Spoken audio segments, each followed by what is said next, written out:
Aprili tarehe 23, tume iliyoundwa kuchunguza matukio ya vurugu zilizotokea wakati na baada ya uchaguzi mkuu nchini Tanzania Oktoba tarehe 29 mwaka uliopita ilitoa ripoti yake.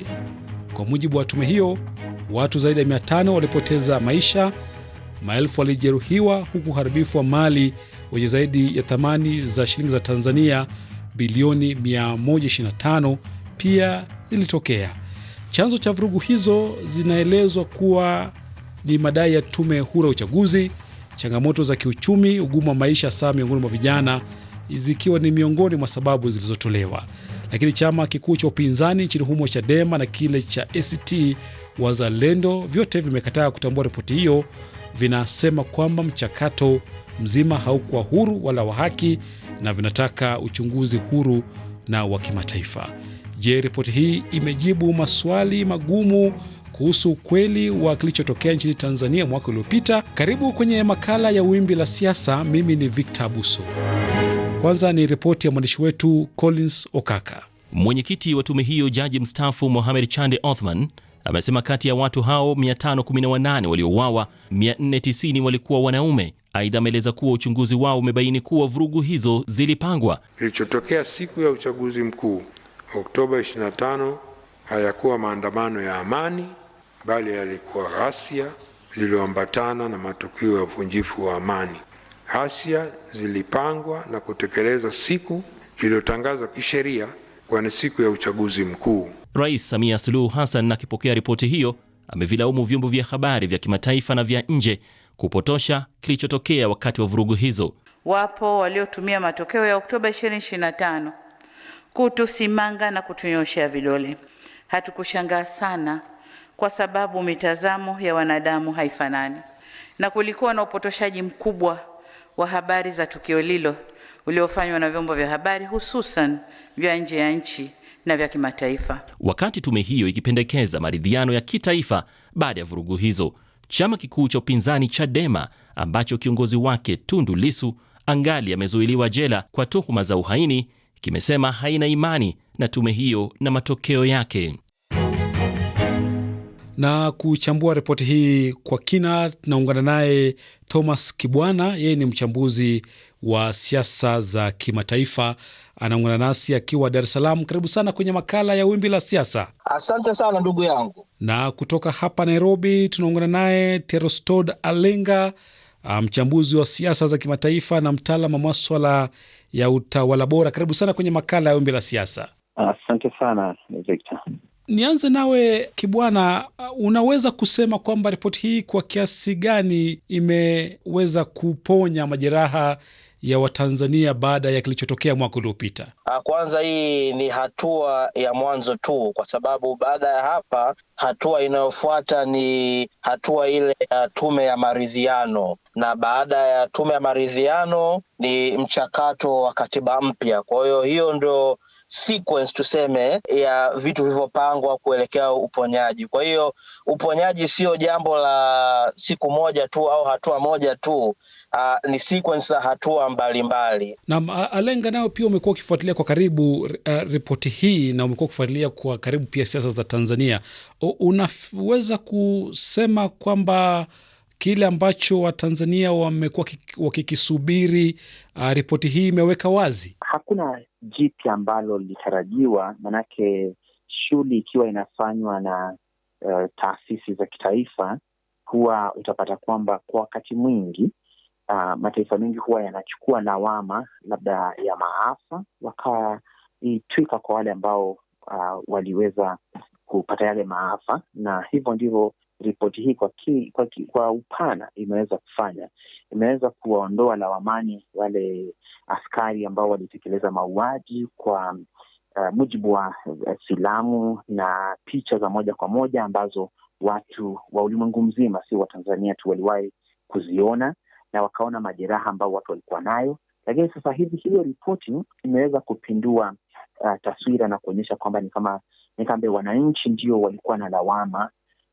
Yani tuseme kwa mfano ni kama unatuhumiwa kwa kuwa kwamba uliweza kufariki. Na Thomas, chama cha upinzani Chadema na ACT Wazalendo vyote vimesema kwamba vitambui matokeo ya ripoti hii na vinataka uchunguzi huru na wa kimataifa. Hali hii imegawa Watanzania kwa namna moja au nyingine kuhusu ripoti hii. Ni kauli ambazo zilitegemewa, kwa sababu kwa hali yoyote ya kisiasa ingeshangaza kama vyama vya upinzani, hasa vyama vikuu vile vya upinzani, vingekubaliana na tume. Napenda tu kuongezea kitu kimoja. Mwenzangu hapo alisema kwamba hii ripoti imesafisha serikali. Ukisikiliza ile wakati Jaji Chanda anawasilisha ile ripoti kwa rais, alisema wao aliangalia vitu viwili, vyanzo na vichocheo. Ukiangalia vichocheo, ni kweli ilikuwa inaelezea kuhusu zaidi makundi na watu ambao walichochea vurugu na kadhalika. Kwenye vyanzo ni vitu ambavyo vinagusa moja kwa moja serikali, kwa sababu kwenye vyanzo tume imesema moja ya chanzo ni kukosekana kwa ajira kwa vijana, swala la katiba mpya, hiyo ni la pili, swala la demokrasia ya vyama vingi. Hivyo vitu vyote ukiangalia vyanzo ni vitu ambavyo vinaigusa serikali, kwamba ni vitu ambavyo serikali ndio ilitakiwa itatue na ndio inavyopaswa kutatua sasa hivi. Kwa hiyo kusema moja kwa moja kwamba imesafisha serikali sio sahihi. Bado serikali imenyoshewa vidole kwamba kwenye vyanzo ambao viliwapa watu sababu ya kuchochea ni vitu ambavyo vinapaswa kushughulikiwa na serikali. Bwana Terestoda, baadhi ya mapendekezo yaliyotolewa kwenye ripoti hii ni kwamba Tanzania iundwe tume ya ukweli na maridhiano, lakini pia katiba mpya. Kwa uzoefu wa nchini Kenya, ulishuhudia kilichotokea mwaka 2007. Labda ni kitu gani ambacho Tanzania inaweza ikajifunza kutoka kwa Kenya baada ya hizi vurugu zilizotokea mwaka uliopita? Iwapo hauna ukweli wa kuaminika virahisi na yeyote yule, inakuwa vigumu basi kuweza kumwambia mwananchi wa kawaida hivi ndivyo tunataka iwe. Basi tukijifunza kwa mfano wa Kenya, tulipokuwa na matatizo baada ya uchaguzi 2007, tuliona kwamba badala ya taifa kuweza kutoa wale ambao walihusika katika mambo haya na kuwafungulia mashtaka, taifa letu liliingia katika zile foundations ambazo zinaweza kushikilia demokrasia. Kumbuka kwamba hizi misingi za kushikilia demokrasia haziwezi kufanya kazi pasipo na usawa, pasipo na haki.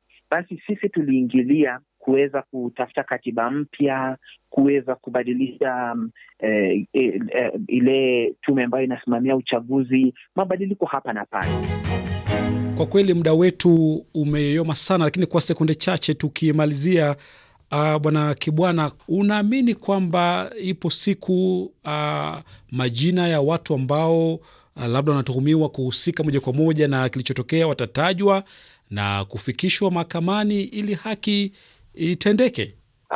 Natamani na ni muhimu kwamba itakapofanya kazi hiyo tume ya jinai ambao kwa vyovyote itakusanya ushahidi na kupeleka mbele ushahidi ya watu waliochochea uchaguzi, basi ni muhimu pia kwamba hata wale maafisa wa vyombo vya Tanzania vya dola ambao walivuka mipaka ya kazi yao, basi ni muhimu kwamba na wao watajwe, waweze kushtakiwa. Isionekane tu kwamba ni wale waliochochea tu vurugu wameshtakiwa. Na Terestod, kwa sekunde chache unamaliziaje? Ni jambo ambalo lazima liingiwe kina kabisa, tuweze kujua ukweli wa mambo, ili zile jamii ambazo ziliathirika kupoteza wapendwa wao na labda kupata wapendwa wao wakiwa wataishi na majeraha ambayo yatabadilisha maisha yao kabisa, waweze kupata ile hali ya kukubali kwamba